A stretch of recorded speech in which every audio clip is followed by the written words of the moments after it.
എന്തൊരു പെണ്ണാണ്, എന്തൊരു പെണ്ണ്, എന്തൊരു പെണ്ണടി, കരിഞ്ഞ പെണ്ണ്, എന്തൊരു പെണ്ണടി.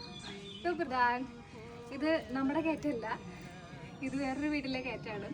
ആക്ച്വലി എനിക്ക് കാറ്റിനെ ഭയങ്കര ഇഷ്ടമാണ്. ബട്ട് നമുക്കിവിടെ കാറ്റിനെ അഡോപ്റ്റ് ചെയ്യണമെങ്കിൽ ഭയങ്കര വലിയ പ്രൊസീജിയറുകളാണ്. കാറ്റിനെ നമുക്ക് പെട്ടെന്ന് ഈസി ആയിട്ട് അഡോപ്റ്റ് ചെയ്യാൻ പറ്റില്ല.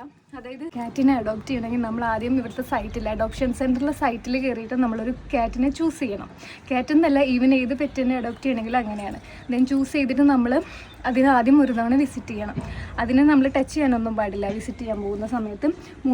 അങ്ങനെ നമ്മൾ മൂന്നാമത്തെ തവണ കാറ്റ് നമ്മുടെ അടുത്ത് കംഫർട്ടബിൾ ആണ്, ഓക്കെ ആണെങ്കിൽ മാത്രമേ നമ്മൾ ആ കാറ്റിനെ നമുക്ക് എടുക്കാൻ പറ്റുള്ളൂ. അതല്ലാതെ നമുക്ക് ആ ഷെൽട്ടറുകാർ കാറ്റിനെ നമ്മുടെ കയ്യിൽ തന്നു വിടും. അതുപോലെ തന്നെ കാറ്റിനെ ഹാൻഡ് ഓവർ ചെയ്യുന്നതിന് മുന്നായിട്ട് അതിൻ്റെ വാക്സിനേഷനും രജിസ്ട്രേഷനും എല്ലാം കംപ്ലീറ്റ് ചെയ്തിട്ടായിരിക്കും നമ്മുടെ കയ്യിൽ തരുന്നത്. സോ അത് കഴിഞ്ഞിട്ടുള്ള എല്ലാ റെസ്പോൺസിബിലിറ്റീസും നമ്മുടേതായിരിക്കും. ദെൻ പിന്നെ കുറച്ച് നാൾ കഴിഞ്ഞ് നമുക്ക് കാറ്റിനെ വേണ്ട, നോക്കാൻ കഴിയുന്നില്ല എന്നുണ്ടെങ്കിൽ നമുക്ക് തിരിച്ച് ഷെൽട്ടറുകാരെ ഏൽപ്പിക്കുകയും അതിനോടൊപ്പം തന്നെ അതിന് വലിയൊരു പെനാൽറ്റി എമൗണ്ട് നമ്മൾ അടച്ചുകൊണ്ടേ ഇരിക്കേണ്ടിയും വരും.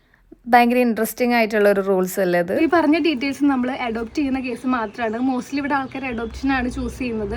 ഞാൻ എല്ലായിടത്തും പറഞ്ഞപ്പോൾ അഡോപ്ഷനാണ് നല്ല ഓപ്ഷൻ എന്ന് പറഞ്ഞത്. ക്യാഷ് കൊടുത്തിട്ട് നമുക്ക് പൂച്ചിനെ മേടിക്കട്ടെ. അതായത് നല്ലൊരു ബ്രീഡ് കാറ്റിനൊക്കെ 800 യൂറോ 1000 യൂറോ അത്രയും വരുന്നുണ്ട്. സോ അങ്ങനത്തെ കാറ്റുകൾ നമുക്ക് ഷെൽട്ടറിൽ മുഖേന നമുക്ക് അഡോപ്റ്റ് ചെയ്യാനും പറ്റും.